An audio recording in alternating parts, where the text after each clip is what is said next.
Okay, we're going to go ahead and get started. Thank you for your patience. Before I begin, I want to remind the Public Safety, Finance, and Strategic Support Committee members and members of the public to follow our code of conduct at the meetings. This includes commenting on the specific agenda items only and addressing the full body. Public speakers will not engage in a conversation with the chair, council members, or staff. All members of the Public Safety, Finance, and Strategic Support Committee, staff, and the public are expected to refrain from abusive language. The repeated failure to comply with the Code of Conduct, which will disturb, disrupt, or impede the orderly conduct of this meeting, may result in removal from the meeting.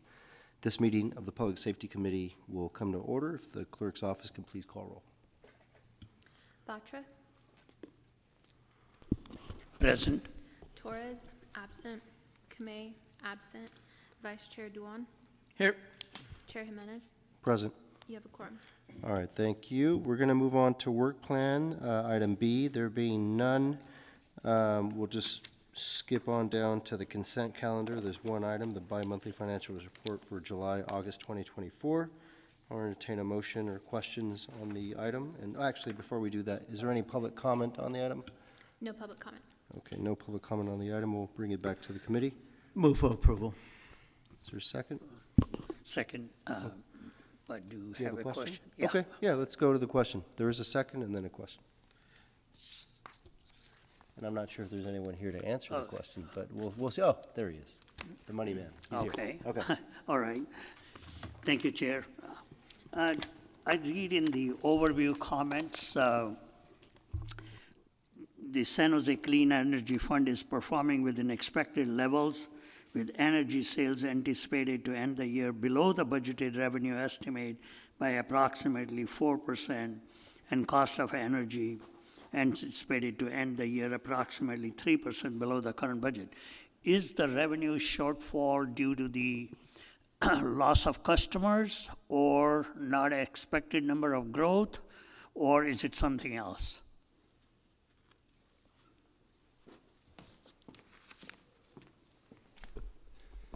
Thank you for the question, Councilmember. Jim Shannon, City's Budget Director.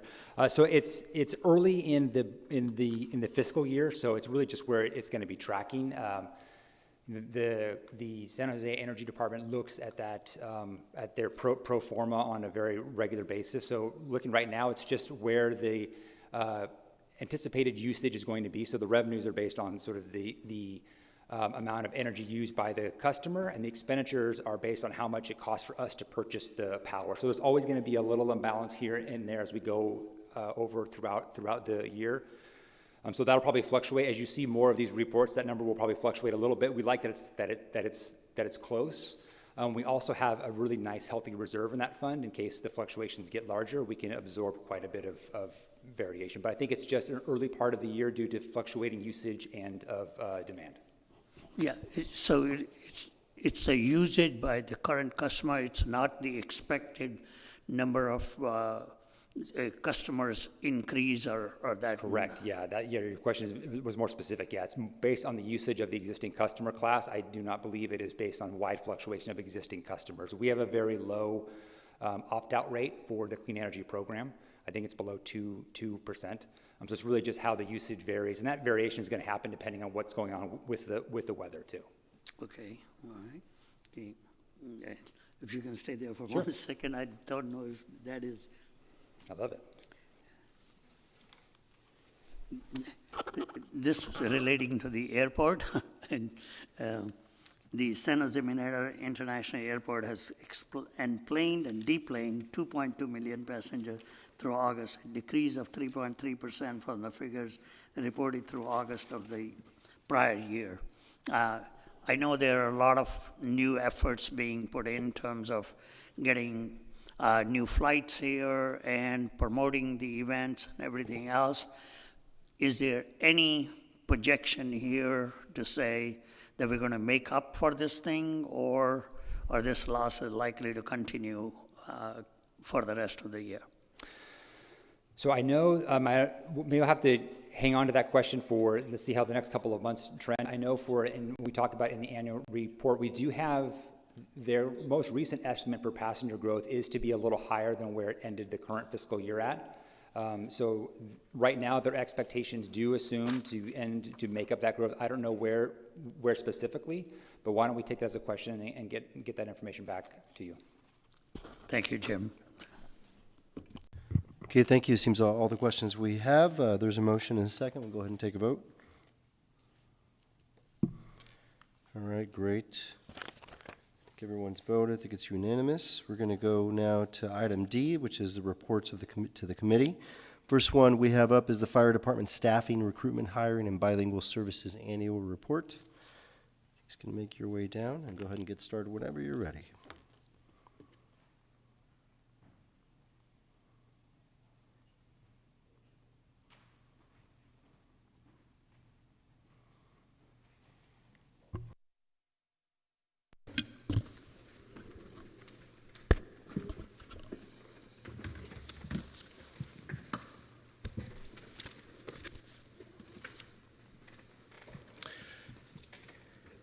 Good afternoon, Chairperson, committee members, and members of the public. My name is James Williams, Assistant Fire Chief with the San Jose Fire Department. With me today is Deputy Director Athena Treaty, who leads the Bureau of Administrative Services, as well as Matthew Chaco, the department's Administrative Officer, and Laura Black, the department's HR Manager. We are pleased to provide the Fire Department Staffing, Recruitment, Hiring, and Bilingual Annual Report for fiscal year 23-24. The first portion of the presentation will focus on staffing. As background, the fire department's mission is to protect life, property, and the environment through prevention and response. We are an all-hazards response agency spanning across 208 square miles, including 181 square miles within the city and an additional 26.81 miles of areas of service by agreement with the Santa Clara County Fire Protection District and the City of San Jose, providing timely and effective response services to the community. In fiscal year 23-24, the department responded to over 110,000 calls for service, approximately a 1% higher than the number of incidents reported to the committee in the previous fiscal year.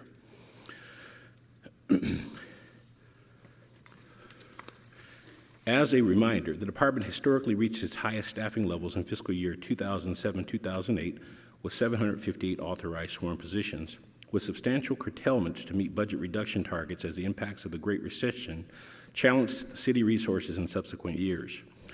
The fiscal year 2010-2011 adopted operating budget eliminated 75 sworn positions, resulting in the closure of fire station, for Engine 30, 33, 34, 35, Truck 3, and a reduction in the Hazardous Incident Response Team, or HIT 29. It went from 4 to 2 personnel. Since then, the department has diligently explored strategies to restore staffing levels to keep pace with the increased emergency response over the last several years.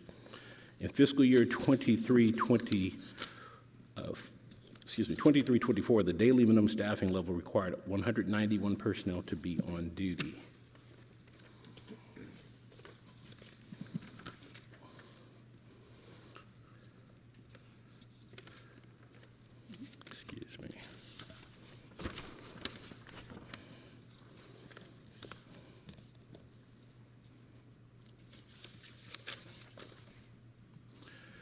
The department operates 24/7, so 24 hours a day, 7 days a week, 365 days a year. As you can see in the chart on this slide, daily minimum staffing, 191, includes the additional 6 battalion implemented through the 23-24 adopted operating budget and the temporary staffing of limit-dated fire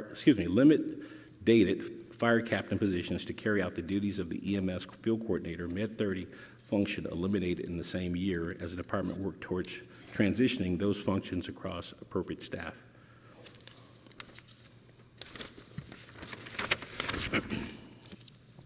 The 23-24 adopted operating budget authorized 723 sworn positions. 30 of the sworn positions are assigned to 40-hour administrative roles, and 6 are sworn senior management positions, including the fire chief, assistant fire chief, and deputy fire chief ranks. 1 arson investigator is on duty daily on a 24-hour schedule across 3 shifts.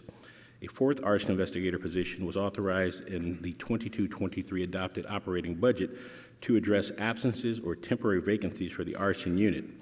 The remaining 683 authorized positions are assigned to 24-hour shift field assignments. approximately 226 per shift, that's across the A, B, and C shift, including relief, to cover the daily 191 minimum staffing level.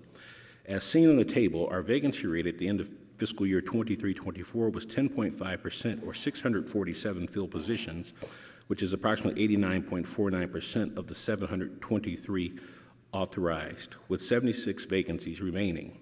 The department has brought this down to 7.5% to date with recent hiring and promotions. Vacancies will continue to fluctuate as the department conducts its recruitment academies, such as our upcoming Academy 2501, with anticipated participation of 30 recruits, as well as projected sworn promotions and attrition activities anticipated through the end of this current fiscal year. Daily absences and vacancies are filled by unassigned on-duty personnel relief or by off-duty personnel on an overtime basis. Actual vacancy levels fluctuate due to attrition and timing of firefighter recruitment academies. For added context, the graph you see on this slide provides a 6-year observation of sworn vacancy rates that have ranged from 3.6 to 10.5%, with an average rate of 6.31. The department has advanced its efforts in minimizing the gap for paramedics experienced nationwide, prioritizing its recruitment efforts to fill up to 173 firefighter positions that serve as paramedics and significantly reduced mandatory callback hours through the department's support paramedic program. This allows personnel within the fire engineer and fire captain ranks to function in a paramedic capacity as needed. Looking forward, the department will continue to prepare for fluctuations in the vacancy levels with increased focus on firefighter recruitments. Over a 6-year period, the department has continued to experience a larger rate of retirements with an average of 38 total separations, that's retirement and separations per year, while sworn hiring has averaged 34 over the same time frame. Currently, Academy 2403 has 20 recruits, of which 16 are working towards paramedic status. As mentioned in the department's, as mentioned, the department anticipates an academy up to 30 recruits with the upcoming Academy 2501 that is scheduled to begin in March of 2025. These academies run typically from 18 to 20 weeks to meet the hours and education requirements by the state of California's Fire Marshal's Office. In this slide, you see the 5-year trend on absences, vacancies, and backfill within the ranks of fire captain, fire engineer, and firefighter. Due to absences and vacancies, there is a need to backfill in these ranks to maintain 191 daily minimum staffing levels. Absences can include vacation, sick leave, leave of absences, disability, administrative leave, and mutual aid deployments. This next slide identifies that Santa Clara County is comprised of other fire agencies, with San Jose being a metropolitan fire department, much larger than many other agencies, but it's still a part of the overall response system in the operational area. The Santa Clara County aggregated staffing to population ratio, with the exception of City of San Jose and agency staffed by CAL FIRE, is approximately 0.92 fire personnel per thousand to population. San Jose, with a larger population of 969,491 and a staffing of 723 sworn personnel, puts the fire department at a staffing to population ratio of 0.75 per thousand.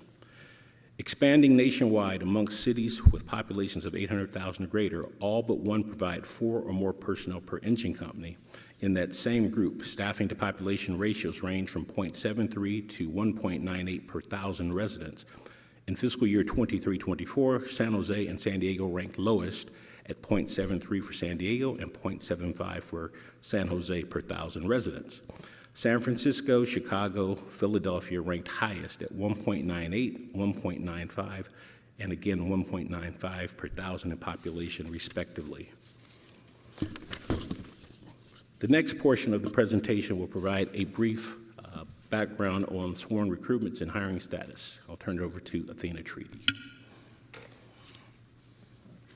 In fiscal year 23-24, staff conducted a variety of entry-level and lateral hirings, as well as promotional recruitments that filled 150 sworn vacancies, of which 62 were new hires, 2 rehires, and 86 promotions. Firefighter recruits are external recruitments with a rigorous multi-step process and an 18 to 20-week entry-level academy that prepares them for field duty. The department establishes and maintains eligibility lists for the ranks of fire engineer, fire prevention inspector, arson investigator, fire captain, and battalion chief at approximately 2-year intervals depending on the timing and hiring of the list viability.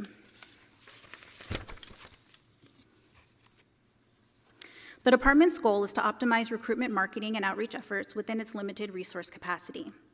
These efforts leverage interest from employee resource groups, educational institutions, nonprofit organizations, social media, web pages, and advertising platforms.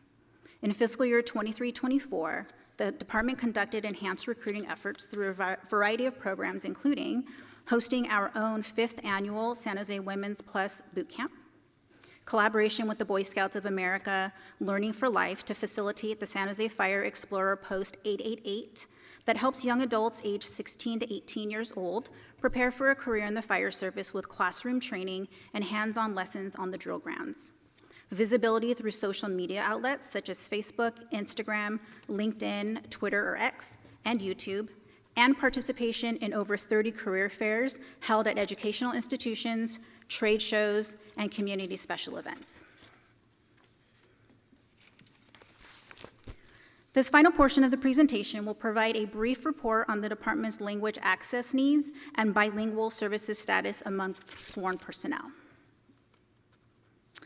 The department maintains a vision to provide bilingual and language access capabilities in all services delivered, including emergency medical services, fire prevention, fire suppression, and public education activities staffed by certified bilingual sworn employees at all fire stations on each shift. In fiscal year 23-24, responders reported requiring language access translation and interpretation at 3,390 incidences, which is approximately 3.4% of the 110,000 total incidents. Through a combination of available translation services, including bilingual fire and police responders, bystanders, and contracted translation providers, the department was able to meet 100% of the translation needs, and 85% of those needs requiring Spanish and Vietnamese translation.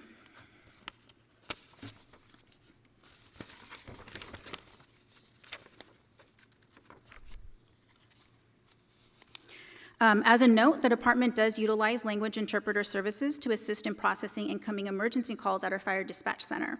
Language access lines are used by the department's fire communications division and frontline personnel. When a language is known, the dispatcher can connect directly to an interpreter. And additionally, frontline personnel may leverage surrounding civilians for translations and emergency mitigation. The department's bilingual policy requires the department to strive to achieve the assignment of a certified bilingual employee at each fire station on each of the 3 shifts, with 23 languages recognized for certification. As of June 30th, 2024, there were 147 sworn employees, which is 22.7% of the total authorized positions, in the department who spoke a language other than English, with 136 sworn employees assigned to frontline duties. With 34 fire stations in 3 shifts, 102 placements are required to achieve the program vision. At the end of fiscal year 23-24, there were 23 bilingual relief personnel capable of being assigned to fire stations to meet the department's operational needs. The department will continue to optimize the placement of relief personnel and will continue to engage the International Association of Firefighters Local 230 and other stakeholders to improve the distribution of bilingual skills across all fire stations. And that is the end of our report. Thank you for your time, and we are available for any questions. Thank you for all the information. We're going to see if there's any public comment before we bring it to the committee. Yes, we have one public speaker card. Jerry May, could you please make your way down to the podium? You will have 2 minutes to speak. Great.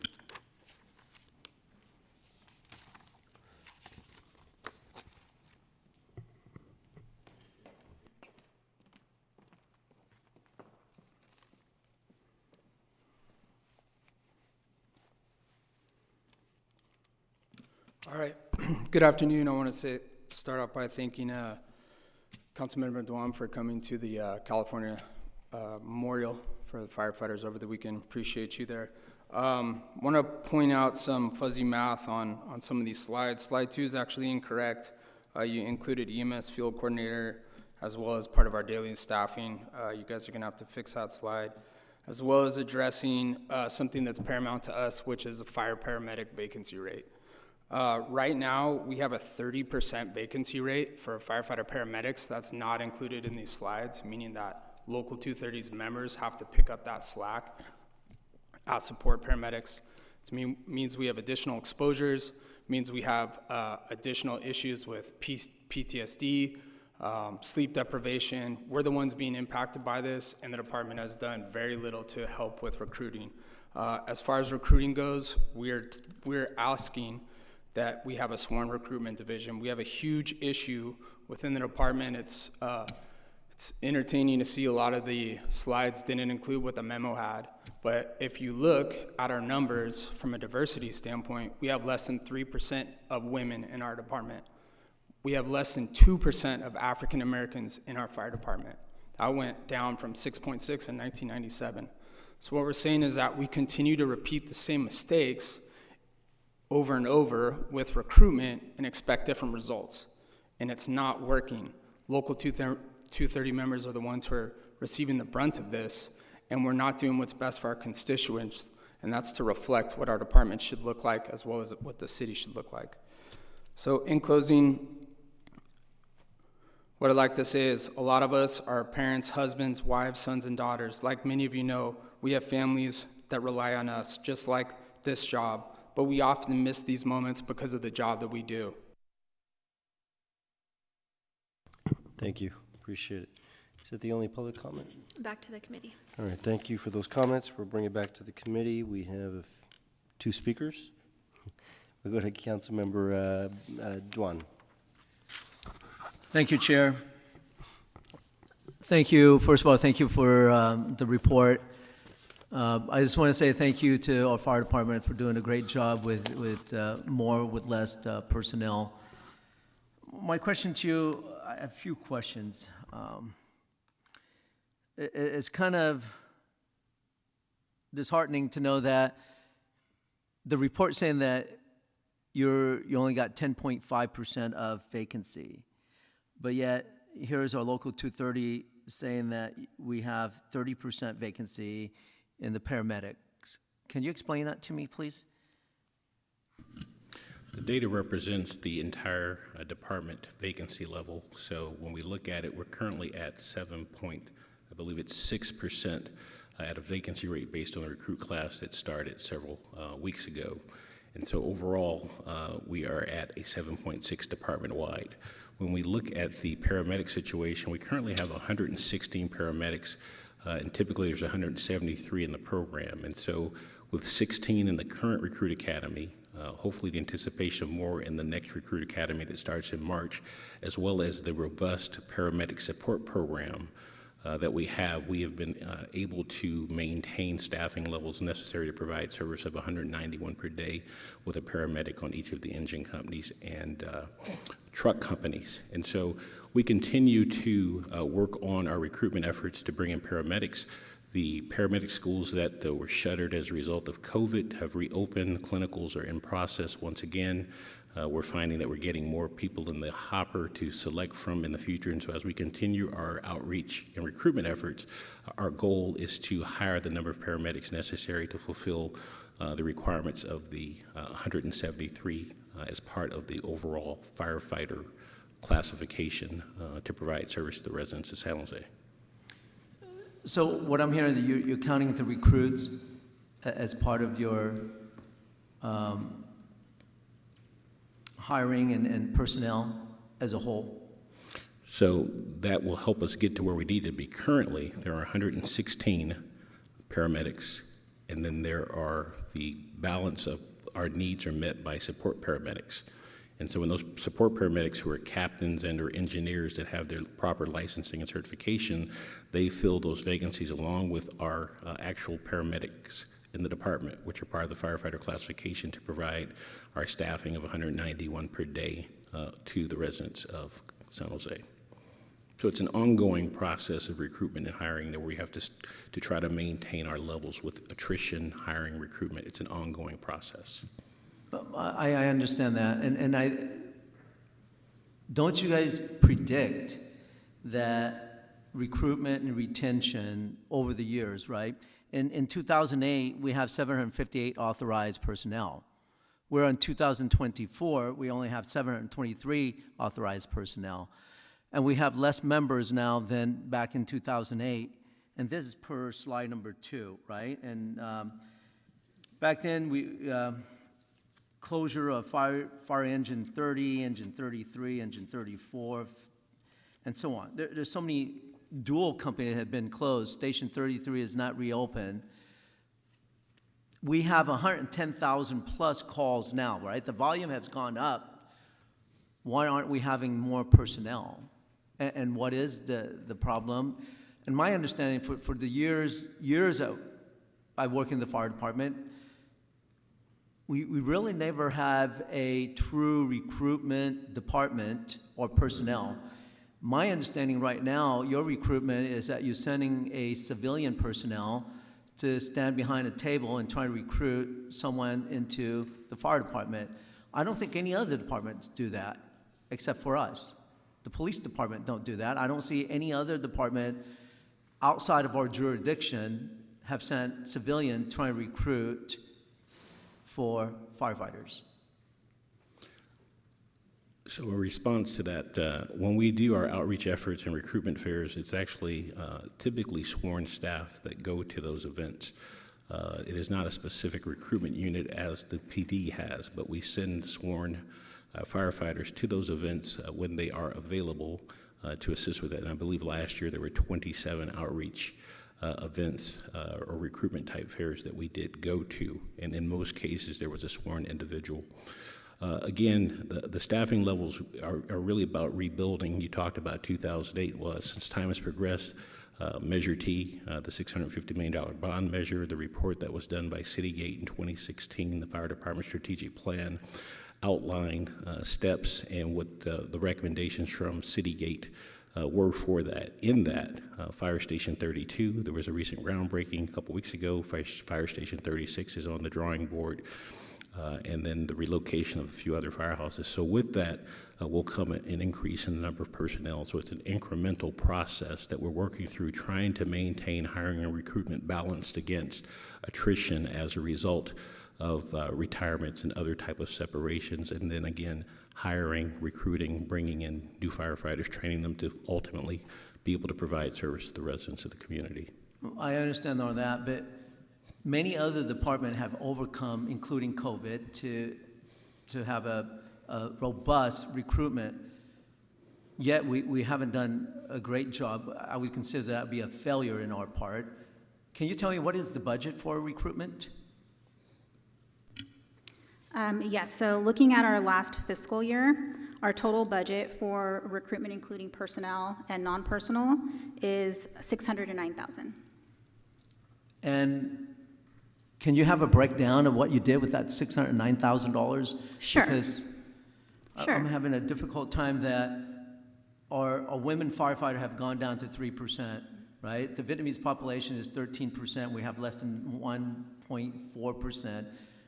African-American firefighters now, approximately 2%, is unheard of and unacceptable for a city with multicultural like this, and we haven't gone out there and do our part. Go ahead.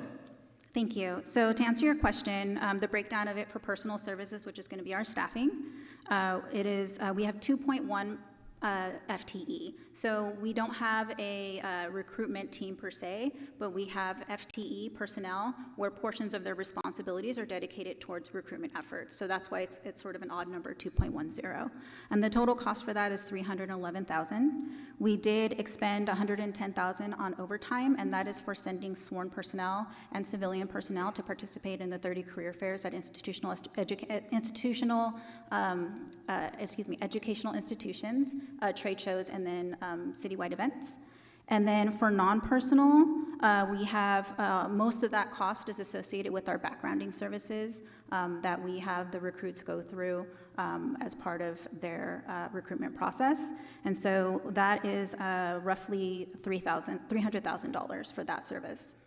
Okay. So the $300,000 is part of the hiring process, but it's not a recruitment process, right? And when you say that the two personnel that you hired for the recruitment, is that PIO position that go out there, or? No, so it's portions of a senior analyst and one staff specialist.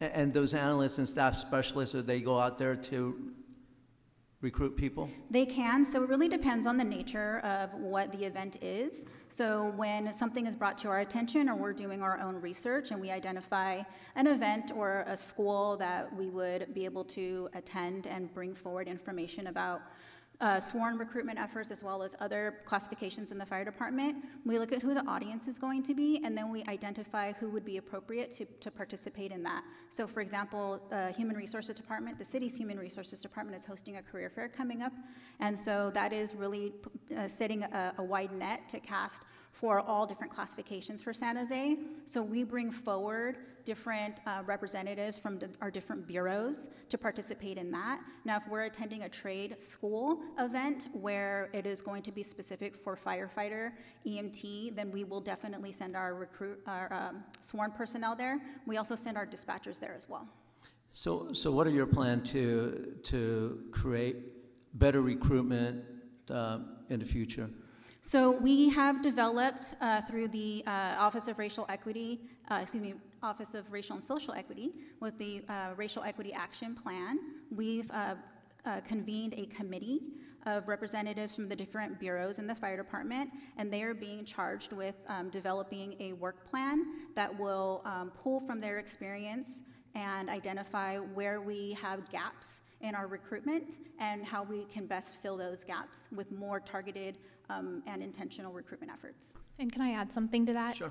So in this year's budget, the council set aside some money to hire a consultant, and we're going to have that consultant look at the recruiting efforts in the fire department, help that work plan, really with the goal of diversifying the workforce. So that is something that we're working on this year. Well, I look forward to that. I ran out of time, so I'm going to pass it over to Councilmember. We'll give you have another question? We'll give you an extra 30 seconds. I really or do. so. Thank you for the Go 30 ahead, seconds. go ahead, I'm kidding. And so, but thank you for the robust, but I don't believe analysts and what's the other position? A senior analyst and staff specialist. And staff specialist is considered qualified to be a recruitment officer like the police department have, where they have a professional police officer that out there telling about what they do and with their experience. And I think it's important that we do that, because right now, I'm telling you, the department have less personnel. We have dual companies still being closed. We may have new station, but we should have like 10 new stations versus 1 or 2. And I think it's important that our leadership has to think ahead and predict not only the attrition rate, but the burnout rate within our paramedic program. And then also on top of that, we recently have pushed away the Med 30, which is a very crucial position. And we know that one of the biggest problems is that we are high-classing firefighter who is not qualified enough to be a captain without the experience. And it's proven that we have some injury. And pray to God that we'll never have a death. And the last comment I want to make is, think about this, because I'll come around for the second round. What happened to the PTSD program? Thank you. Thank you, Councilmember Dwan. We're going to go to Councilmember Badra, please. First of all, I want to express my gratitude for the fire department responding to the fire in our district, where I happen to be with your captain, and I saw how they handled that situation with empathy and comforting the property, which was, it was a fourplex, which caught fire. 3 of the units got completely destroyed. 1 unit, for some reason, got saved. So I was able to walk through that with the captain, with the all the 3 units, and how they had reacted to it, and how they brought the Red Cross there, and we were able to connect with our housing department to provide whatever regular help we need to provide beyond what the Red Cross was going to do. So thanks to the fire department and Jason Schaefer, who was the captain that night. I want to record my gratitude to that because fire was certainly causing a property damage, but it was really the people who needed to be comforted, and he was doing an excellent job of doing that. Okay, so thanks for that. I do want to get into the area which council member was asking you. Hiring sworn officers versus hiring the paramedics or overcoming the shortage of paramedics. Those are going to be not going to be identical approaches. Paramedics require a different kind of training. What's your strategy for getting the paramedics on board and get them trained paramedics, especially with the amount of shortage we are talking about here? Councilmember Batra, the shortage of paramedics really stems from the COVID era and the shutdown of the schools, and that is starting to recover. We are seeing more opportunity to recruit and to hire paramedics ultimately. And so the strategy really is the outreach that we do. There was kind of a 3-part strategy that was established during the difficult time. One was the re-implementation of the support paramedic program. It was to take existing personnel and staff and have them recertified, work through the process supported by the fire department. The second part of the strategy was to meet with the county LIMSA to try to develop additional cohorts and opportunities for training locally for personnel and individuals in the community. And then the third strategy is the continuous recruitment and hiring of paramedics through the process. And so again, as I indicated before, when we look at the 116 that we currently have, we look at another approximately 16 that are in the current recruit academy. And then with the additional hiring that we're doing, examining the attrition rate against that, we will typically be at the levels that we were prior to the COVID timeframe. And so the matter of recruitment, hiring, training, and having people in the field going through all the processes takes time. Each recruit academy is 20 to 22 weeks. Depending on other factors. And so with that, we have to work through that process, plus they have an internal process of what we call a 5-call, 10-call in order to be signed off to work on the fire companies. And so again, it's an ongoing process with the recruitment efforts, with the 3-part strategy that was implemented several years ago. It's our goal to get to a point where there is less stress on the organization and individuals in the organization having to work a lot of overtime and cover those vacancies as we're looking to ramp things up. Thank you. Are the paramedic training facilities in our area, do they have the right number of, or their full capacity number of students there, or the people who are coming for paramedic training? Or is there some room left in them? Because where I'm trying to go is, if the capacity is X and we only have X minus certain number, if they're getting, could we hire some people and send them to the training beforehand so they get trained on our expense and they already have a job? And that way we have basically acquired them before they even graduate or before they even start training. Question. So as I mentioned with the 3-part strategy that I previously mentioned, that is the idea, is we're looking at additional capacity and the ability to train more individuals. That's actively in process now in terms of trying to identify those options. And so once we are able to complete that research, we'll have a better idea of how to develop a strategy moving forward. It ties in also to the funding that the council gave of $100,000 dollars for the what Deputy City Manager Shimbri mentioned in terms of the overall comprehensive plan. And so what we are looking for is a convergence of all of that to come together to ultimately help us identify great candidates to serve the residents of San Jose. Okay, thank you. Looking at the data for different cities and the nearby number of sworn officers per 1,000 people, it looks like Palo Alto seems to have one of the highest number, 1.36, and Santa Clara County is the second one with 1.10. Now, are we, with your agreements of mutual support, are you able to draw upon them on a regular basis or only in emergency situations when you're not able to handle people in our own? So typically when we draw upon another community's assistance, it's because we have a large-scale emergency. It's based on the California State Fire Mutual Aid System. And within the operational area of Santa Clara County, those other fire departments and resources are available to us when necessary when we have a large-scale fire, as we are also with them. If you look at today, as an example, with the red flag conditions, we are actually part of a county a task force that is out there pre-positioned in the event that there's a fire ignition. So the system works very well. In terms of the staffing ratios, we're fortunate in San Jose to have a 4.0 staffing on our engines and truck companies. It creates greater efficiency in addressing emergencies. There were studies done in the late 70s, early 80s called the Dallas studies. It really looked at crew performance and operations in terms of the ability to deploy hose lines, position hose lines to put fires out. And so with that, currently we're at a good level on our companies. And so moving forward, we continue to just explore, what are best practices out there and seek opportunities when they're available. But currently the mutual aid system works very well, and we don't have problems getting that assistance.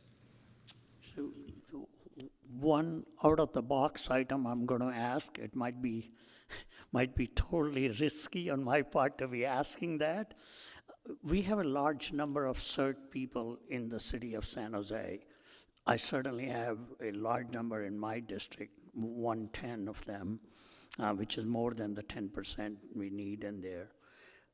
Can they have any skills which they can come and assist in the case of the fires? Can they give you any kind of assistance without risking their own life and not providing the level of service? Can they be of any help in this case in a formalized way, not just ad hoc? In many communities throughout the country, CERT does help in various ways with public safety agencies. So it's something that we would certainly have to explore to see what those options might be. But we certainly do appreciate those that do participate and are vigilant of the local communities and the ability to assist in the event of a large scale, for instance, earthquake, right, where many people are going to be having to handle things for the first 72 hours of the emergency, depending on the magnitude. And I think that's really what the benefit of CERT is right now, is they're able to help their local community in the event of that emergency. And certainly we can look at what may be out there in terms of utilization of that somewhere down the line. Yeah, and since my time is running out, I'm going to ask you is, as you do your research in terms of trying to see how you can bring in additional people on board quickly and through the proper, if there's any role or help we can provide, either in terms of broadcasting out the information, because we have large network of our distribution channel, or any other mechanism we can assist in making this information known and create more targeted applicants for you. So please do let us know, and we certainly want to make sure that our department, fire department, is fully staffed. And I do appreciate the quality of personnel you have. Having experienced personally, I think your training and others are very, very good. And I'm really proud of the members you have there. And I thank for the process and the quality of people you have gotten there. Thank you. Thank you. Okay, thank you. Just to first and foremost echo the thanks, public safety and all the work that you all do day in, day out in the city. We greatly appreciate it. I have a few questions. The first one is for to Jennifer up here on the dais, to the extent we have the information. But you mentioned the consultant. Thanks for the reminder. Do we have a sense as to when that work is going to begin or end, or just sort of the timeline? Athena, correct me if I'm wrong, but I believe we're in the RFP process right now, so. We should be posting any day now. Okay, so do you expect that by the end of the year, the RFP process will be concluded, or it's going to sort of go out into the beginning of the year? Yes, so I think by our timeline, we anticipate to have a notice of intent to award within the next 3 to 4 months. Then we'll go through sort of the negotiations of the terms and conditions and things like that. So we should have someone on board, probably I want to say maybe early spring, to be able to start the work. And we're looking at a 6-month time frame for them to complete the work. Okay, and just a reminder, this consultant's coming on board to help evaluate sort of the process as it relates to recruitment within the fire department, by the fire department, and figure out strategies and opportunities to better that, to increase our numbers? Yes, that would be correct. Okay, and then has that ever been done before within the fire department? Have we hired a consultant in the past? Not that I'm aware of. Okay, so this is the first time that we've gone down this road. Okay, and can Yeah, you remind... specific on recruitment. On recruitment, can you remind me sort of where this request or the budget ask, if you will, emanated from, where it came from? It actually was it came from us? the city manager's office. Okay. So the city manager's office decided that this was important. We needed to put money towards it. And so we brought it forward in the budget, and the council approved it. Okay, all right, very good. Okay, thank you. The other question I have is, I forget who it was that went over sort of the numbers. I think it was the full sort of cost was $690,000, was it, right? And then you sort of broke it down for Councilmember Dewan, which I appreciated. So the 2.1 FTEs, that was $311,000, and that's the analyst and the staff specialist, right? Correct. And then the $111,000 was overtime. So the way I read that is where we capture sort of the involvement of the active firefighters that go and plug in, right? That is correct. And so I, it seems that maybe you don't have the exact numbers or the amount of participation, say number of hours or number of events that the active duty firefighters participated in, because I do think that that's an important way to engage folks when they see people out there, whether in the uniform and such. So what I'm curious about is that 111,000 overtime. Like, how many physical hours is that? Like, how much face time how much involvement does that get us from the folks on the field that come in and try to recruit folks? Good question. So it'll vary depending on the event. Some events could be where our sworn personnel are sitting as panel members. And so it's more of a Q&A at a high school, for example.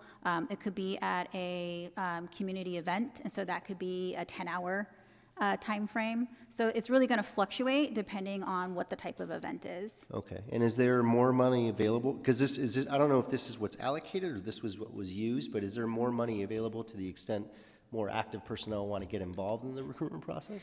We do have a limited budget in our bureau for overtime as a relationship to this. So what we do too is we look at sworn personnel who are on a 40-hour administrative assignment, and if they would be able to participate in the event.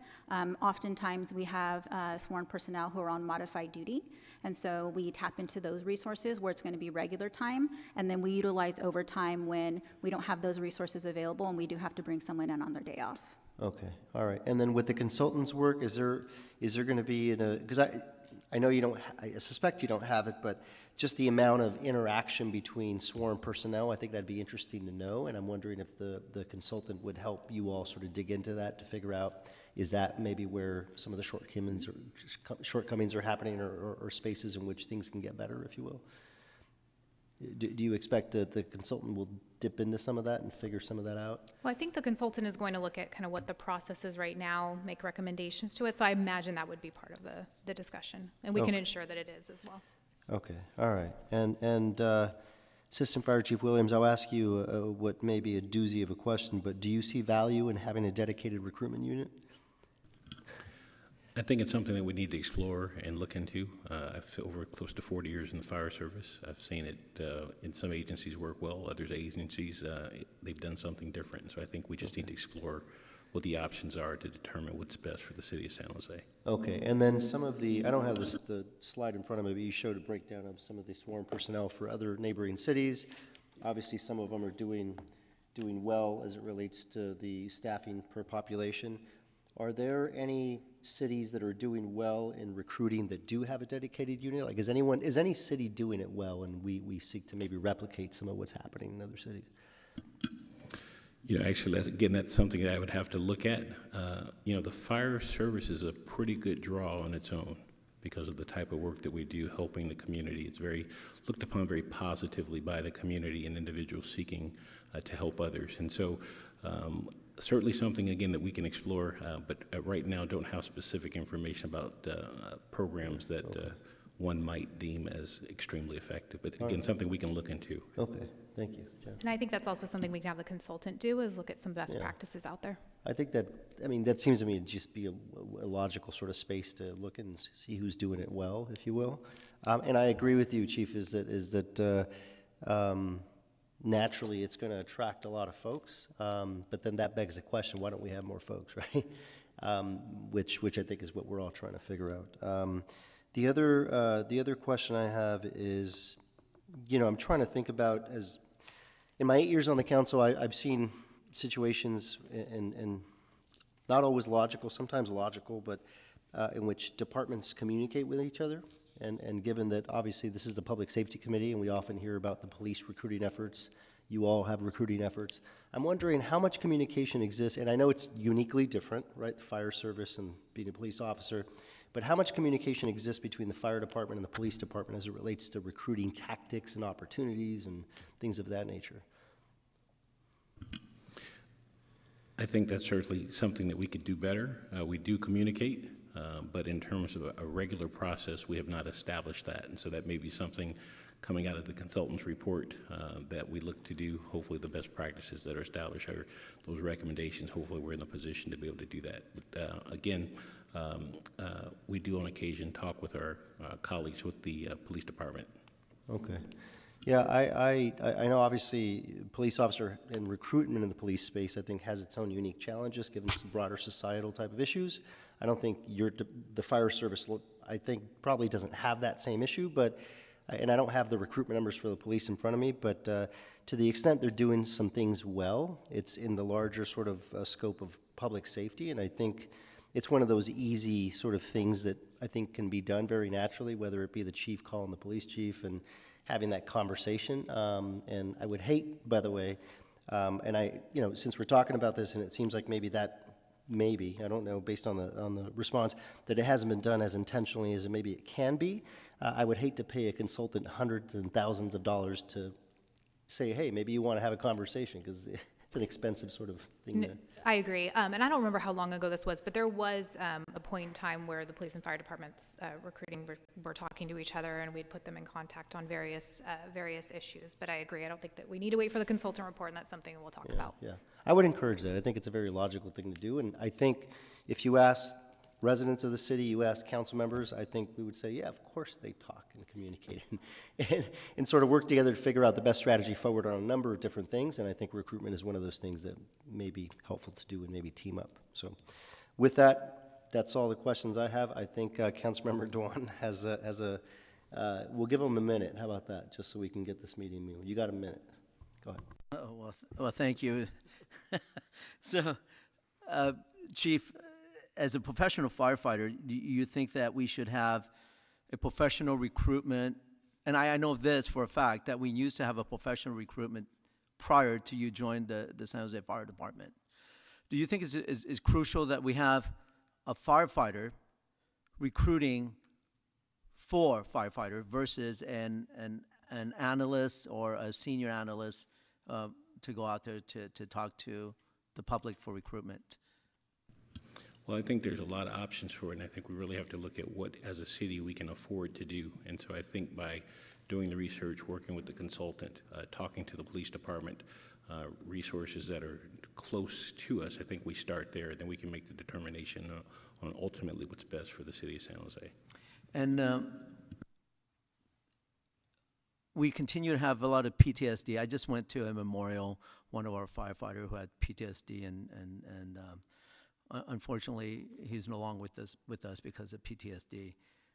What is our department doing about PTSD? Well, we have our critical incident stress management program. We work with Dr. Janet Childs that helps to train our staff and personnel. Certainly there are resources that are available through the labor group, and we continue to explore opportunities and ways to ensure the well-being of our staff, our personnel. And so again, it's an ongoing process of trying to identify what will work best to help our personnel. Well, critical incident stress management is not a program for prevention in a sense, right? That's because of this, whatever the situation in, that's critical incident stress management. PTSD should be a program where it's continuing and educating and supporting our firefighters prior to them having PTSD. Don't you agree with that, Chief? Well, not being a mental health professional, to be very honest with you, I think we have to look at what our resources are available to us in that realm. And so I think through the city's EAP program, I think through the CISM program, peer counseling, things like that, that we are making efforts and strides to help address any issues that individuals may be having. And they're certainly open to continue to explore what those options are to ensure the well-being of the personnel in the department. Yeah, well, as a previous mental health professional, I think it's important that you have a separate PTSD program, as many other departments has it as well. And I think we should copy and paste the model that is working versus waiting until our firefighter commits suicide and we said, oh, that's not acceptable. And do you think that the hit unit dual role is a good position for a hazmat team to be? So when we look at the reductions that occurred in the downturn, the hit was reduced from 4 to 2, and we continue to provide service with the resources that we have through the mutual aid system as well. Again, it's something that we have to continue to explore. We have moved forward, as I understand it, over the last couple of years, some requests where we have not had the ability as a city to bring that back to the level that it once was set at. And so we'll continue to collect data on when the hit team is dispatched to particular calls. We'll continue to analyze the data. We'll do things to work in alignment with the stormwater permit and the runoff operations and things that we have to do now with the hit team. And so, again, still evaluating that, and we will come back at some point if that data yields that perhaps something different should be done. Thank you. And just a question for Athena. The $300,000 for background search, that's for hiring. That shouldn't be for recruitment. And I don't think the police department uses the same model, and I have to disagree that we have to use that $300,000 taken away from the recruitment to background search. I would like to call for Local 230. I've got a couple questions for Local 230 real quick. Almost. Yeah, but they can use it. But they can balance it. Right? They can use it. Thank you for coming down. Can you tell me, with our firefighter paramedic shortage, how does that affect our firefighters, especially when they're forced to work 72 hours or 96 hours? Right. Yeah, it's extremely difficult. I mean, like I was saying in the closing moment there, we're missing our birthdays, anniversaries, holidays. We're missing our kids, our families, right? We're committed to this job. We love serving this community. But at the end of the day, when we're stuck here because we're not doing the proper recruiting, and we're not taking the proper steps to fix something, it's impacting us. So the support paramedic program has been really instrumental, but that's been our labor. That's our members stepping up to help our brothers and sisters get home. So this wasn't meant to be a long-term fix. This is a short-term fix. But we need them to step up, do their job, and that starts with a real sworn recruitment office where you have someone who's going into the community. The comment is see her, be her, right? If you want to recruit those people, you have to be in the community doing that job. And it's not going to come through social media. It's not going to come through a civilian sitting there telling you to come. It's coming from a sworn individual. And that's what's working in other fire departments. That's why they're successful. COVID didn't impact them. They're bringing in lateral classes. We've only had 3 lateral recruits pass in our last academy, while all the other comparables have full lateral recruitments. So we're not doing something right. And we can look at everyone else around us that's doing something right and copy that. We don't need to reinvent the wheel on this. And my understanding from psychology is that after 72 straight hours, especially at a busy station, people start to have some type of delusional thinking, or at least not very sound mind, especially when you work that long hours. And that is documented. You can look on and do some research on that as well. So beside recruiting for paramedic, do you think the Med 30 program would be an essential position to help our fire department? Absolutely. What Med 30 is essentially not just do they do our infection control, help with narcotics distribution, quality control assurance, but what they do is they're an advocate for us, for our members. They know that someone's there working 72 hours at one of the top 10 busiest engine companies in the nation, which is here in San Jose, Station 26, District 7. They can come in as an advocate and say, hey, listen, Chief, this guy's just run 35 calls in the last 72 hours. He's going on no sleep. Maybe we can get him somewhere else over here. And that advocate is priceless, right? We look at this job, and the city's job is to look at liability. And from a liability perspective, that's the position we're in. Our members are putting themselves out there. And so what Med 30 does is it provides that level of comfort, I would say, where we can relay that information to them and say, hey, let's put this individual somewhere else. They can slow down, they can catch up on their PCRs, and put our members in a position to be successful. Well, thank you very much. And I just want to end this with a comment. Chief, is that I go to enormous amount of events throughout the whole city, and out of the city for that matter, and I've seen our police department and the recruitment team out there. And I have not seen our fire department actively gone on to many, many different events. Even you made a statement that, yes, a lot of people apply. That is not true comparing to years ago. Years ago, if we have 10 positions, we get 3,000 applicants, right? So now it's much less, and the paramedic pool is getting smaller and smaller because the competitive nature of hiring from many other departments and the needs for paramedic. And I would suggest that our management team ask for more budget in recruitment and implementation, with the key result by hiring more women, hiring more minorities to represent the ethnicity that we have in San Jose. Thank you. Okay, thank you for your comments. So we need a motion to move this Yeah, along? make a motion to accept the staff report. Second. Okay, motion and a second. We'll go ahead and vote. And thank you so much for your patience and for answering all the questions. It's unanimous. Okay, thank you. We're going to move on to item number 2. It's the monthly crime statistics by City Council District Status Report.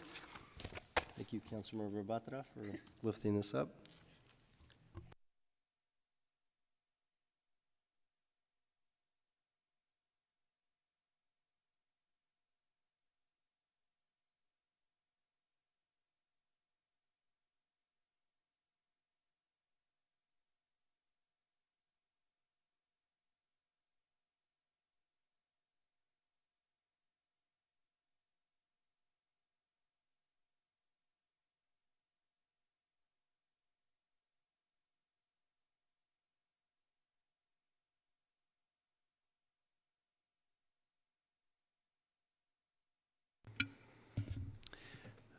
Thank you and good afternoon. I'm Lieutenant Paul Hamblin of the Police Department's Research and Development Unit, and with me in the audience today is Deputy Director Judy Tirico of the Bureau of Technical Services. And we're here today to present the department's plan to provide citywide crime statistics by city council district. This project is in response to a memo to the Rules and Open Government Committee authored by Councilmember Batra on September 26th, which requested that the police department present a plan and timeline for publishing its citywide crime statistics by city council district to include but not be limited to the same statistics currently published on the department's public internet site, sjpd.org.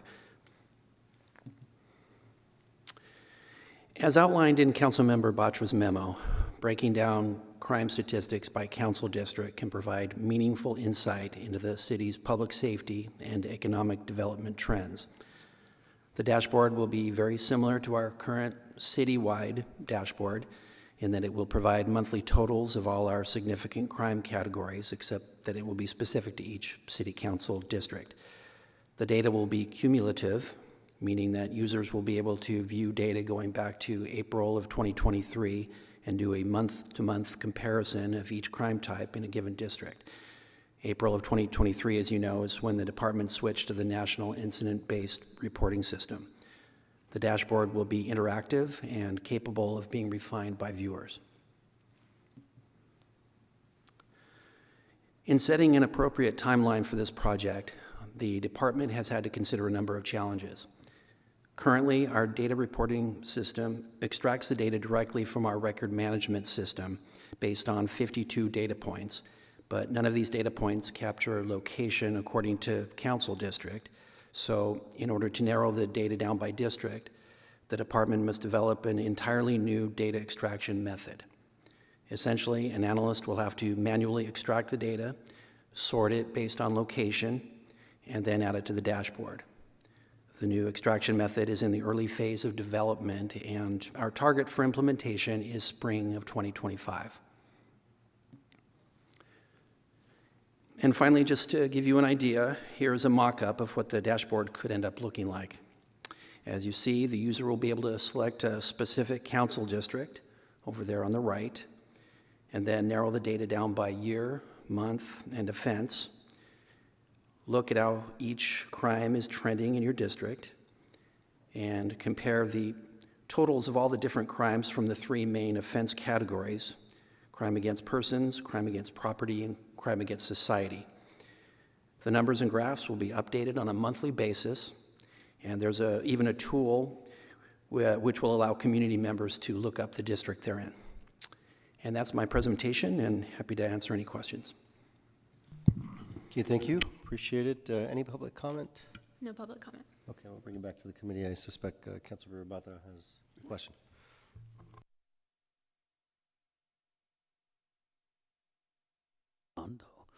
Thank you very much for that response on the memo. The implementation obviously is going to depend on when you're able to manage the workload, because the question I have is, does your system software which you have for data extraction and all that, does it have the ability or does not have the ability to get the geocoding or location information in there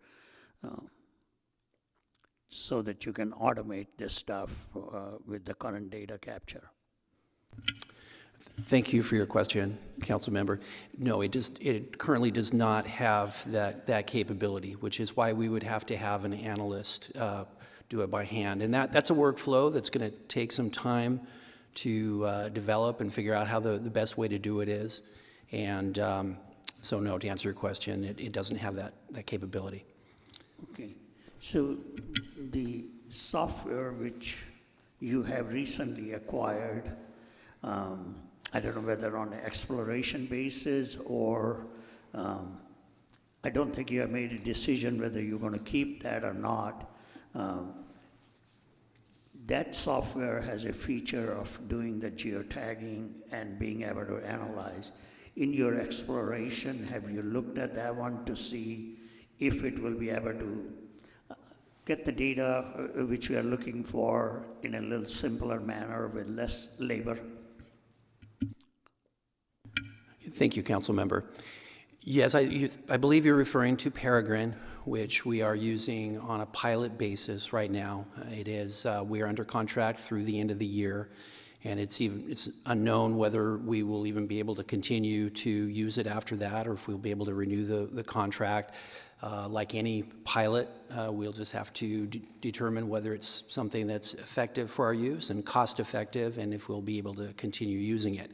But more importantly, to answer your question, it is not meant for this type of data extraction. It is an investigative analytic tool that's meant for the police department's internal investigative purposes. It's meant to help us respond to and solve crime. It is not a public-facing website. And in fact, Deputy Director Tirico has spoken to the representatives as recently as today, and they have clarified that no, they don't have a public-facing dashboard at this time, and that none of their customers use them in that fashion. Okay, I guess there got to be some truth in advertising. Apparently, their advertisements say the other way around. So, but since your pilot evaluation is going to get completed by the end of January, you said your contract with them is still January, right? I believe through December. Okay. Okay. So at that point in time, whether it is even capable or not, it really doesn't matter, because you still have to make a decision, even if it's capable, whether to have it or not. Okay. So. Yes, the decision as to whether or not we continue with it will be based on whether it's serving the function that we purchased it for under this pilot program. Like anything else, a lot of it's going to have to do with our budget and our ability to continue to pay. Okay. All right. So thank you very much for getting that information plan, a work plan, and I do look forward to seeing the data. If you decide to get this software or any other software in the near future, you may want to look into that, whether it has that capability to make your work more automated and reduce the labor required to make that data analysis possible. Okay, so that would be my suggestion on that one. Okay. Okay. Do we have to accept a motion? Yeah, there's a motion to, I guess, accept the status report. All right, I'm glad to make that motion to accept the report and the work plan. Okay. Second. Okay, motion and a second. You have some questions? Yes, I do. Councilmember Dwan has some I questions. just got a pretty quick Comments. comment. Thank you for doing that. It'd make it a lot easier for our constituent to look at their particular geographical area and break down to the crime data. It's also helped them to be more engaged with our police department and to understand that by their reporting and getting what you call a reaction from the police department, and I think is a huge step forward for our constituent to appreciate what we're doing for them. And I just want to say thank you for doing the good work. Continue. Okay, thank you so much. Appreciate it. We're going to go ahead and vote. We did public comment. Well, we went to public, but there was no one here for public comment, right? Yeah, there was no public comment. I think I did. You're confusing me. All right. We're going to go to item 3, which is the last item on the agenda before open forum. That's the options for expanding alternative response and co-response programs to 911 call for service. And this, so if you can come down, but this item, just so you know, whoever makes a motion is going to be cross-referenced to the full city council at its January 14th, 2025 meeting. I won't be joining you for that, but.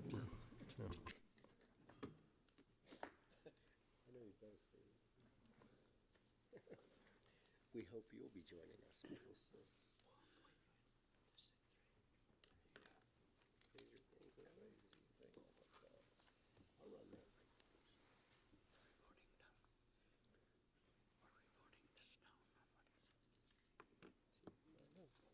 mean? No, it's just we're going to whoever makes the motion cross-references it. Oh, I see. I don't know what you want to do, but. Good afternoon, council members. Tom Westphal, I'm the Deputy Director for Plans, Policy, and Strategic Support in the City Manager's Office. With me today is Kaylin Kenny and Rania Mohsen from the City Manager's Office, and Jen Hearn, the Communications Manager for SJPD. Today we are presenting the options for expanding alternative and co-response programs to 911 calls for service status report. This report's primary purpose is to provide findings from 3 interrelated efforts exploring options for expanding alternative response and co-response programs to 911 calls for service. These 3 efforts build on the 911 event data and analysis report and respond to a range of City Council directives that were provided between February and June 2024. Before diving into the report's substance, it can be helpful to recall the overall context of 911 calls for service. Residents call 911 when they need help with addressing a concern. If the call requires an urgent in-person response, our 911 call takers and dispatchers must do the difficult work of matching the resident's need with the right resource. Under the city's current model, police officers are the resource dispatched to address many types of concerns, which range in severity from a noise complaint to stopping violent crimes in progress. This approach has several drawbacks. While the city's police officers are highly trained to conduct law enforcement activities, they are not necessarily the best type of responder to situations that require other types of specialized skills, such as addressing mental or behavioral health crises. Additionally, dispatching police officers to less serious calls can decrease the time they are able to spend on higher priority public safety issues, such as reducing violent crime. When we examine opportunities to change this approach, we're doing so with 2 goals in mind. The first is to provide the best possible services to city residents, and the second is to efficiently allocate call types to the right responder. Alternative response and co-response models are emerging concepts in emergency response and are the focus of this report. Alternative response programs refer to strategies for sending specialized civilian responders to incidents instead of police officers. In our area, most current alternative response programs are operated by the County of Santa Clara. The County Behavioral Health Services Department operates a range of mobile crisis response teams as alternative response programs. The Trusted Response Urgent Support Team Program, or TRUST, is one of these types of programs. These county crisis response teams are dispatched via the 988 call center. The 988 call center is also operated by the county. Co-response programs involve pairing a sworn police officer with a civilian specialist and having both respond to the scene of an incident. This includes programs where police officers respond to an incident first for security reasons, and then, after an incident scene is secure, specialized civilian responders subsequently arrive. The Psychiatric Emergency Response Team, or PERT, is the city's current co-response program that pairs a county mental health clinician with a sworn SJPD officer. Some programs, like the county's Mobile Crisis Response Team and the city's Domestic Violence High-Risk Response Team, sometimes operate as alternative response programs and sometimes operate as co-response programs by responding to incidents after officers have already secured the incident scene.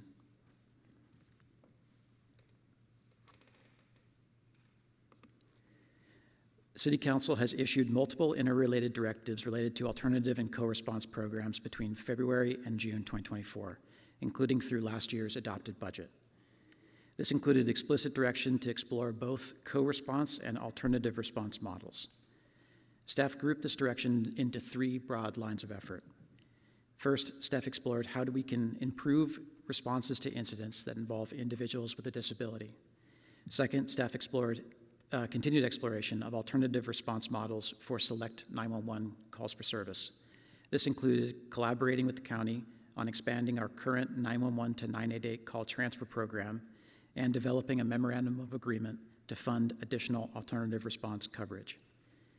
Third, staff explored how we might improve our responses to domestic violence incidents, and will present findings from all 3 of these efforts today.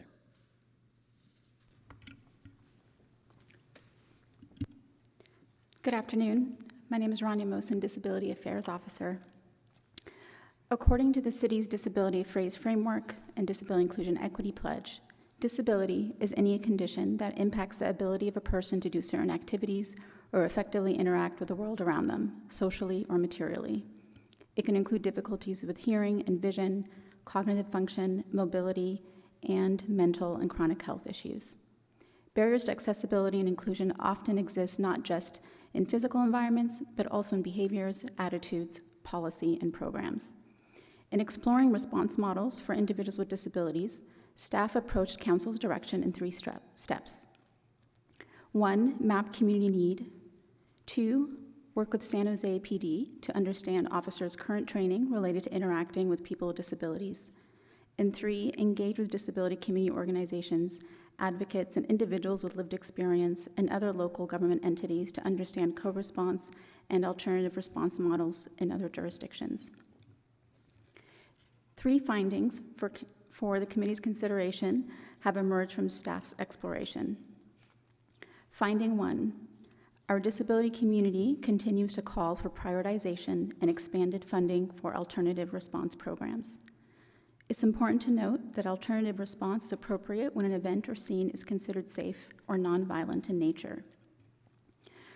Prioritization of alternative response is rooted in the understanding that improved outcomes for individuals with disabilities in crisis are likely to result when specialized care is provided and when they are connected to community-based resources. This type of response leads to more equitable outcomes for communities of color, people with disabilities, and others that are disproportionately impacted by the criminal justice system.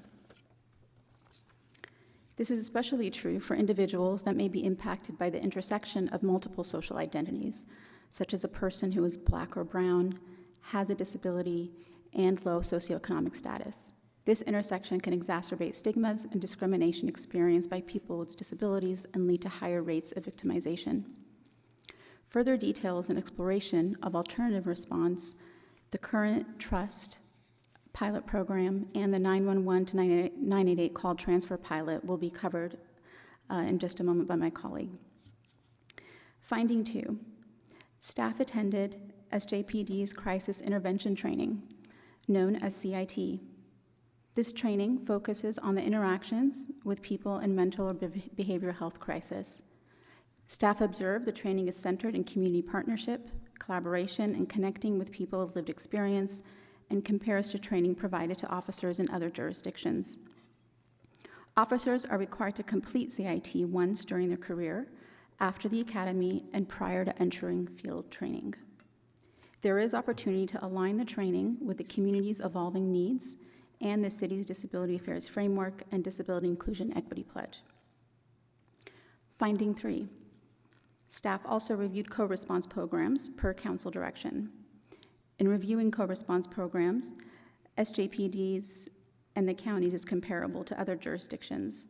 It's important to note that co-response programs are needed for mental and behavioral crisis incidents that include safety concerns and require the presence of law enforcement. The city's current program, PERT, has been inactive since 2023. It is scheduled to resume operation beginning January 2025 based on the recent filling of 2 vacancies for mental health clinicians. There is opportunity to consider expansion of resources for PERT to ensure capacity and continuous operation. In an effort to improve outcomes of 911 response incidents for people with disabilities, staff has also reviewed and considered other options based on best practice of other jurisdictions and community input. Additional options include considering a voluntary disability disclosure program known as the Blue Envelope Program. This program could be modeled after San Diego County's program. It was designed to enhance communication between law enforcement and community members diagnosed with a disability that might require additional accommodations or awareness during a law enforcement interaction. Some community members have expressed interest in such a program at the local level, and some caution against it due to some potential unintended consequences. Community support and training with law enforcement could play a critical role in the success and benefits of such a program. Other policy options include designation of a disability affairs coordinator within SJPD to ensure ongoing education and training on disability equity, inclusion, and accessibility best practices, and funding appropriation for existing alternative and co-response programs, Trust and MCAT, to increase capacity and ensure specialized responses are available citywide. More information about these other policy options are also included in the staff's report.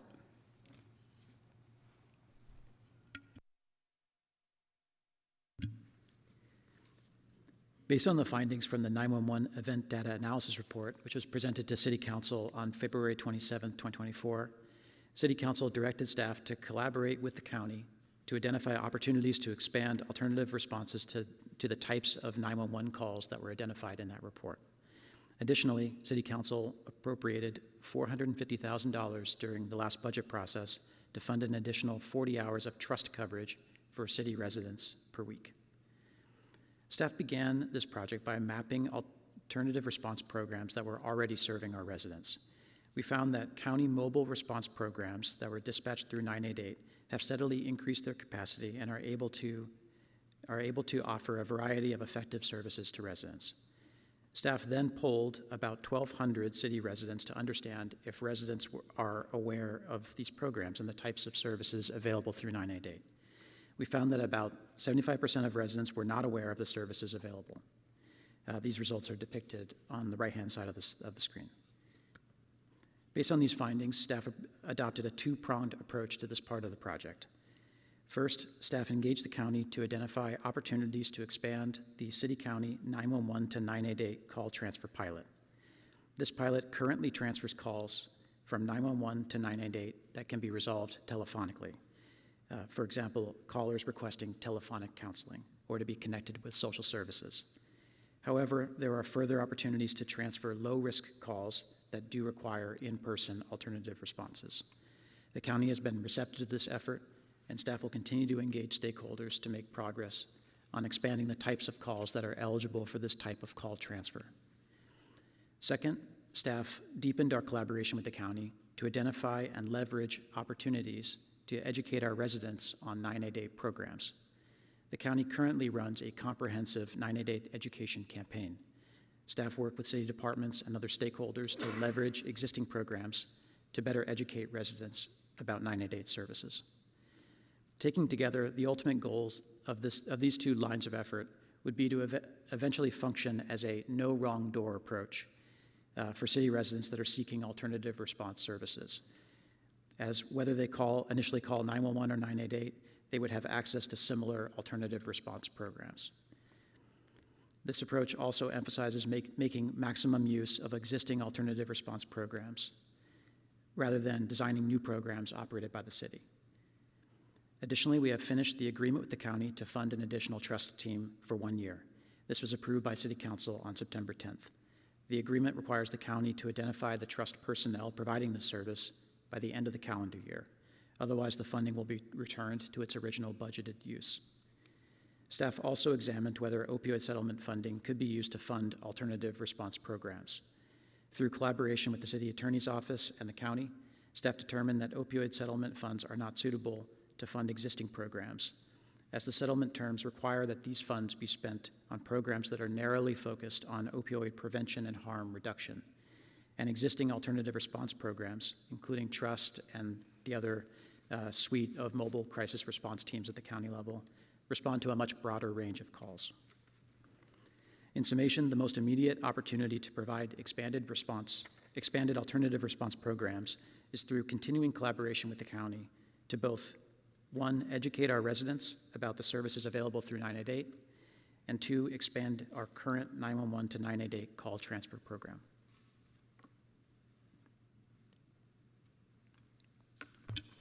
Kaylin Kenny, Assistant to the City Manager in the City Manager's Office of Administration, Policy, and Intergovernmental Relations. I'll provide an overview of the domestic violence co-response portion of this project. The San Jose Police Department, in partnership with YWCA Silicon Valley, currently operates an over-the-phone secondary response program with limited in-person response. This program is called the Domestic Violence High Risk Response Team. For high lethality domestic violence incidences, the police department connects the survivor, if willing, to a YWCA advocate over the phone. The advocate then provides emotional support and safety planning. On rare occasions, YWCA provides in-person services to survivors on the scene. We interviewed other cities and counties to better understand their domestic violence co-response models. Each program was analyzed based on the criteria on the right: co-response team staffing, crisis response, and dispatch criteria. Some co-response programs include a paired officer and civilian advocate, while others include civilian staff who link up with dispatch officers on the scene. All programs analyzed have dedicated government staffing, while San Jose's domestic violence high-risk response team only includes dedicated nonprofit staffing. Some agencies also deployed these teams more broadly to other crisis response calls, for example, to comfort family members at the scene of a homicide. Agencies varied in dispatch criteria, with some prioritizing co-response teams for the most serious domestic violence calls, and others deploying more at the discretion of the responding officers. In all agencies interviewed, government staff play a formal role in deploying in-person co-response services according to set protocol. San Jose's program deploys in-person services at the discretion of the advocate and survivor and requires that officers remain on scene instead of answering other calls. The findings for this project include exploring expansion of in-person services through the city's current program or creating a new program for dedicated in-person services. We are in discussion with stakeholders and will have a recommended approach identified when this item is presented to City Council. We also know how important it is to have domestic violence services that are entirely separate from law enforcement. As directed by the fiscal year 23-24 budget, a request for proposals process selected an organization to engage residents on gaps in domestic violence services outside of law enforcement. The city is currently finalizing the contract with the selected bidder. We expect a final report from the consultant by March 2025. This project provides the opportunity to engage survivors directly on the expanded services that they want. While this is a separate project from the one we are discussing today, we wanted to provide an update.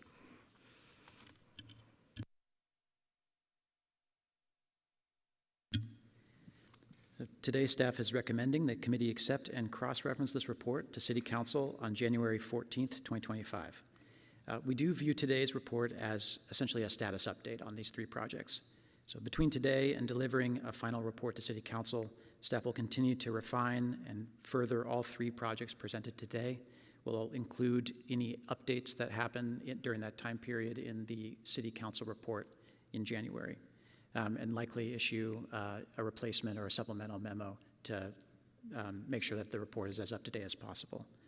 We welcome feedback from the committee and community to help guide those efforts. Before concluding, I do want to acknowledge the assistance of the many city departments and county partners and community stakeholders that contributed to this pretty wide-ranging report. These include many teams from SJPD, including the call center staff, the gender-based violence team, the R&D team, and the crisis intervention training team. It also includes the city attorney's office, OEDCA's downtown team, and the county's executive office, the county's behavioral health service department, their Office of Disability Affairs, 988 call center staff, and other community organizations, including the YWCA and Real Coalition partners. All stakeholders contributed time, information, and perspectives that were really helpful in informing this report. And with that, we welcome committee feedback and questions. Thank you for the report. Very thorough, lots of information. We're going to go to the public first, see if there's any public comment. We have 3 speaker cards. When I call your name, please make your way down to the podium. You will have 2 minutes to speak. Melissa Luke, Cynthia Melchor, and Lindsay Mansfield. If you're waiting to speak, please sit in the reserved seats in the front row.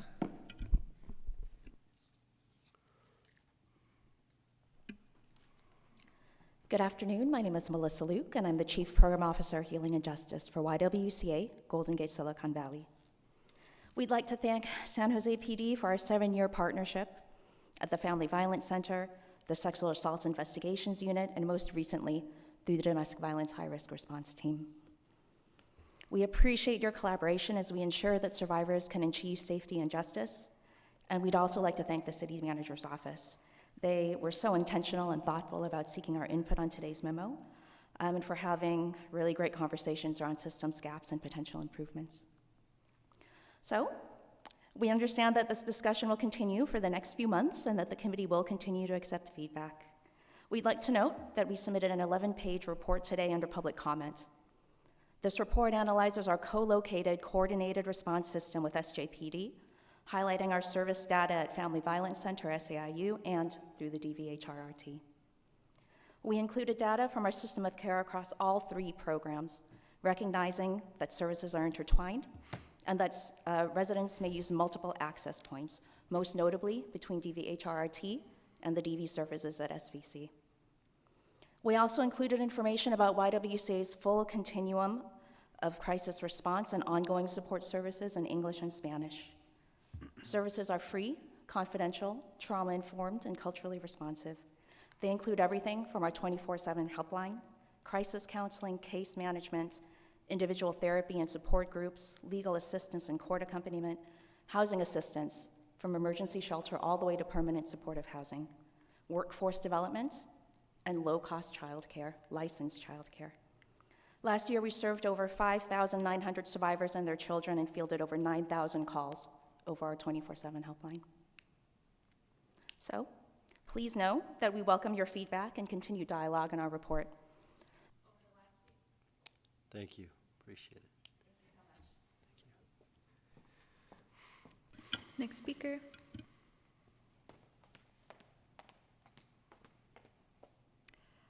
Hello. Thank you, council members, for your time and attention on this issue.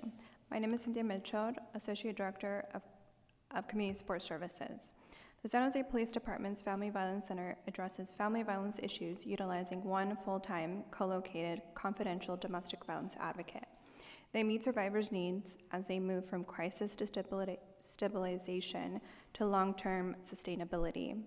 Services include crisis intervention, advocacy, accompaniment, case management, systems navigation, counseling, safety planning, and information and referrals. Follow-ups from the Family Violence Center are directly triggered by referrals from San Jose Police Department officers and have been increasing year over year. There has been a 55% increase from last year to this year. Over 4 years, we have seen a 102% increase in the number of served survivors. YWCA has had to leverage outside funding resources. We're also preparing for significant reductions in federal and state funding for victims of crime, including $2.5 million in cuts of Santa Clara County. FEC volume has become too high for the one YWCA advocate to manage on top of ongoing case management. Services for survivors of domestic violence are overutilized, and the year-over-year increases in demand are not sustainable. Having an additional full-time advocate would provide additional support to survivors who are being referred to our YWCA programs and connect them to our housing programs, childcare, therapy, legal services, and support groups. We humbly request you consider funding our YWCA program. Thank you.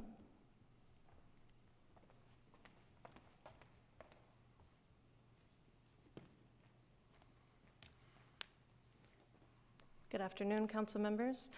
We appreciate your time and dedication to these critical issues that impact our community. My name is Lindsay Mansfield, and I'm the Director of Healing and Justice at YWCA. I want to echo what my colleagues have shared and provide some context, having been with YWCA since 2010, 14 years now. We've been in partnership with SJPD for many of those years, and I've worked with at least 6 family violence unit lieutenants.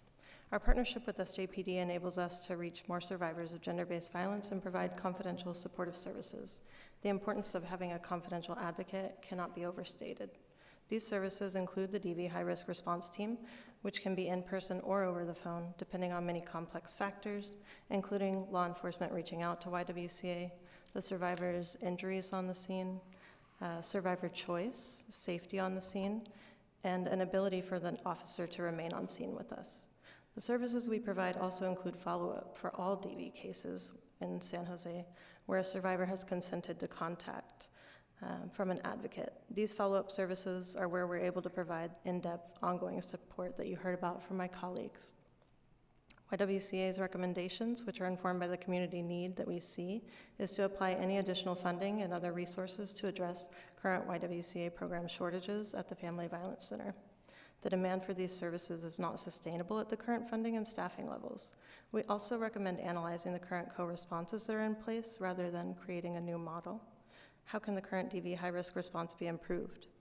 It may also be worthwhile to explore the 2,000 difference between the recorded DV events and DV-related calls for assistance, which in 2023 were respectively 2,256 and 4,502. Thank you. Thank you for the public comment and everything that that wonderful organization does for the community. We're going to come to the committee. I have Councilmember Dewan who has some comments or questions. Thank you, Chair. Thank you for a thorough report. That was a lot of pages to read through. One of the lacking is, my question is the 988 system. A lot of our citizen, as you can see, the percentage is really high, do not know the program. Is it possible we can incorporate that into, instead of the 988 standalone, can we implement that into the 311 system for the lower assistant, if you will, and not consider 911?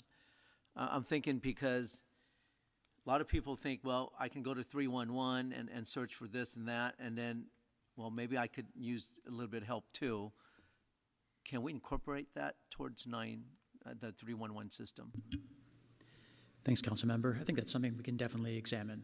We did not focus on sort of the routes where we get non-emergency calls, like through the 311 system, just because the council direction here was for specific to 911 calls for service. But that's absolutely something we can do. Yeah, because if it's non-emergency, I think people can take their time and kind of go through the process and get some help. And I think it's important that we have some education or informative way to get our resident to understand that they have the 988, the crisis prevention, the substance abuse, because even I didn't know until I become your counsel, and I think it's important that we put some funding into educating our residents here in San Jose. Now, with the in September 10th, we approved the $450,000 funding addition to the trust program.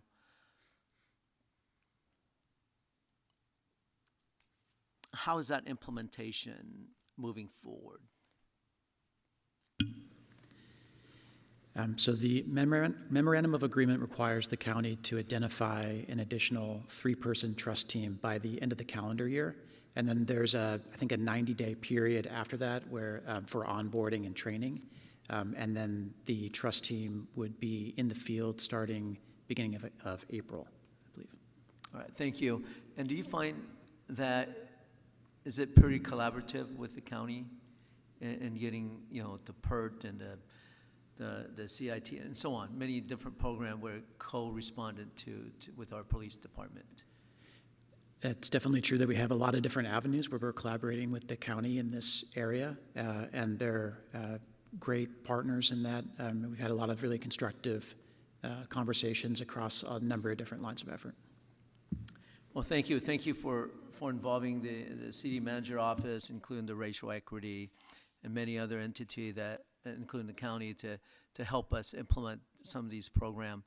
And thank you so much for all your hard work out there in supporting our community with the probably the lowest amount of police officer in any metropolitan our size. I applaud you for all the work that you do. And at this point, I'd like to move to accept the report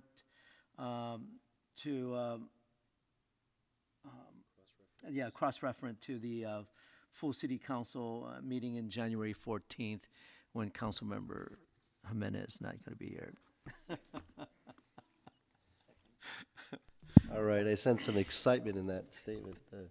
We'll go to Councilmember Batra with some questions or comments. Okay.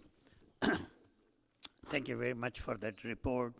I think when we were discussing the budget for 24-25, it was very apparent that the community wanted us to have a recognition that years have passed when we haven't modernized our response to the community needs. About 911 was developed a long time ago, and it was a brilliant idea, but it covered everything. And the type of problems which started coming out, they now were not all which required the police action of the type of the training which we provide for our police officer. So it was a great recognition that we needed to do something different, and I'm glad that we have this 988 has evolved as an alternative response or co-response models. We also were required to fund, or we chose to fund, that $450,000 because the county was already doing this work, but we felt that the San Jose had number of calls coming from San Jose was so large that we should really have a dedicated team for that one, okay? So has the team development started happening, or at the moment, we're still saying that in January or so we'll have the recommendation for the team? Can you clarify where we are in terms of building that dedicated team in the absence of that one? The work is probably continuing to happen the way it was under the previous model. Thank you, Council Member. Yeah, after the memorandum of agreement was finalized, the county began advertising for those positions. They'll need to onboard those personnel and then train them before they're deployed. So council gave direction that the effort needed to be staffed and moving forward by the end of the calendar year. So we thought that having the county identify these personnel and then providing just a little bit more of sort of an on-ramp for the service to begin then in April was a good compromise and really met the council's intent. It is a one-year pilot we approved, so would we consider the pilot to be from the time we approved it or the time you actually get the team in place? I think the funding is sufficient to cover salary costs for 3 personnel, for all 3 team members. So I think the pilot duration would be from the start date of those 3 new employees, then that would be the 1-year period. So it would be it kind of depended on when their actual on-ramping date is. Which will be beyond our financial year for the 24-25, right? Right, yeah. The lasting period for the things. So it could be as soon as December, presumably, if the county did get interest and was able to move swiftly to onboard these personnel. But it could also happen sometime between January and April. Yeah, because I'm looking at it, we're going to be soon getting into our 25-26 budget. We may have to make some decisions about. We're hoping that what we are doing as a pilot is actually going to be extremely successful, and probably will have to do a continuous funding of it. So I'm just trying to see is when the data will be available to us, something to be able to make that directional change. Okay? Yeah, the memorandum of agreement requires some continuous dialogue and cooperation with the county. So we do expect to get to touch base with them regularly and monitor the implementation of the pilot. I frankly don't know if we'll have sufficient information to be able to make a recommendation about continuing the pilot before the budget process. It seems kind of unlikely, just given the timelines involved. But I think we can provide whatever information we have at that point. Okay, thank you very much. Keep that in mind because I'm pretty sure we'll have to answer that question with whatever data is available at that point in time because the budget year will be upon us, and this is a extremely important part of the problem we're trying to address or the community needs to address, and we need to do it with as much diligence as we can, okay? So, just ask you what, okay, so So in terms of the new team being formed, you gave us a pretty good idea.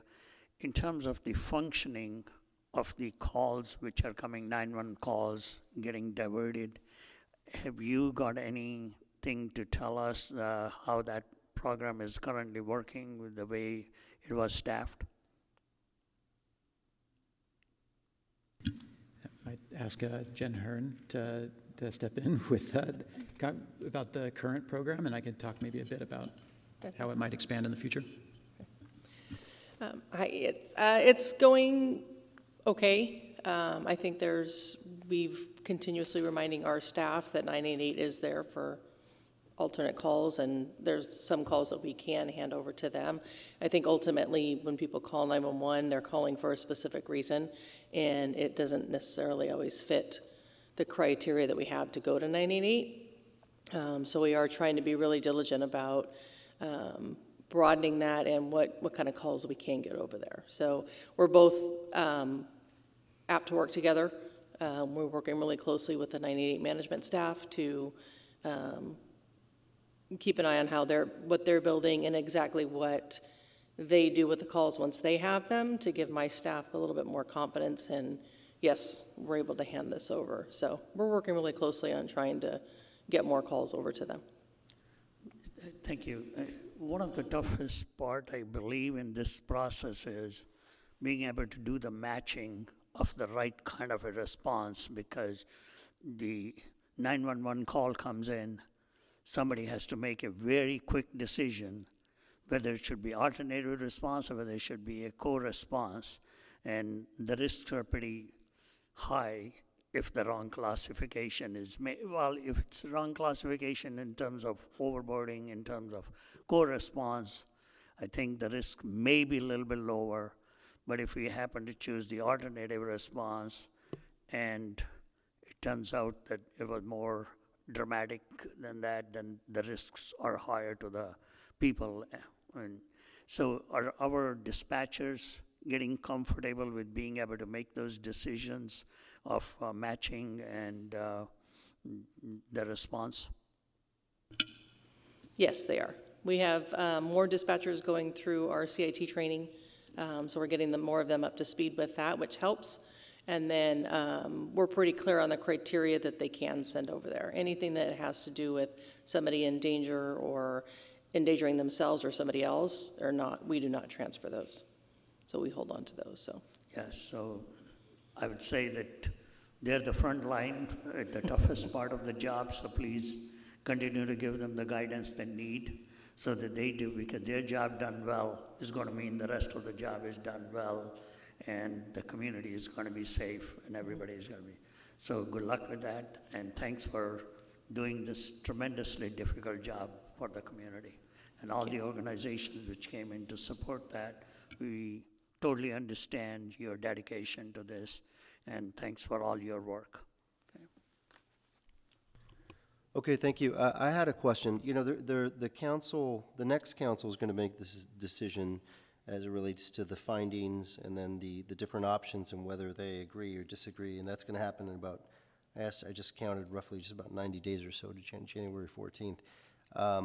And so I'll leave it for the next council to ask a lot of the questions. But what I would say is I've seen that's popped up on my radar a few times is related to something, finding number 6, the opioid funding.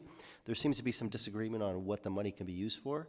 And I know you briefly touched on that, but I'm curious about, I haven't seen anything definitive to really put this to rest, and I think it's going to come back up on January 14th if we don't address it. So I'm curious if we can talk a little bit more deeply about what we did or what the county did, what the city attorney's office did to figure out how that money could be used and how it was determined. Like, did we get a formal ruling, something in writing from the California Department of Health and Healthcare Services? Because that's what some, especially the Real Coalition, I know they have a community safety working group that brought that up in addition to other emails that we've gotten. And I'm curious if we can just add some clarity to that. Thanks, Council Member. Do I want to offer my colleagues in the City Attorney's Office, do you want to say anything first? I thought you were going to say something first, Tom.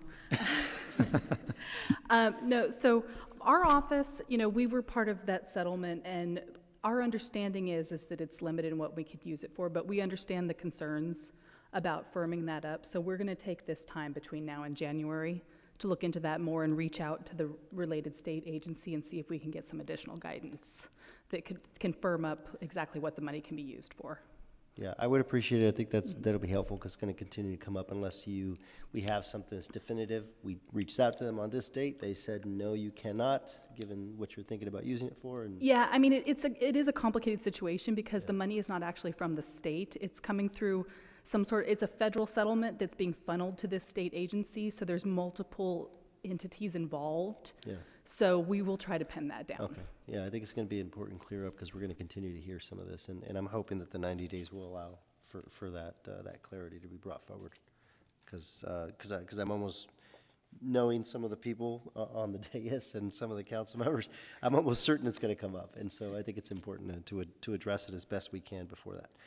With that, I don't have any additional comments. I thank you for the report. I know this is a lot of work that you've put into this. It's a lengthy report to read through.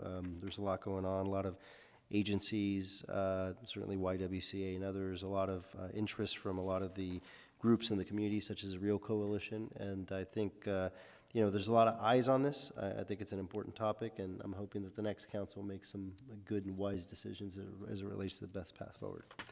Thank you. With that, we'll go ahead and vote. I think it's unanimous. Okay, and that was the last item. So we'll move on to open forum. I'm not sure if we have any public, and thank you so much for the report. I don't know if we have any public speakers, public comment. No public comment. Okay, so no public comment. Meeting's adjourned. Thank you.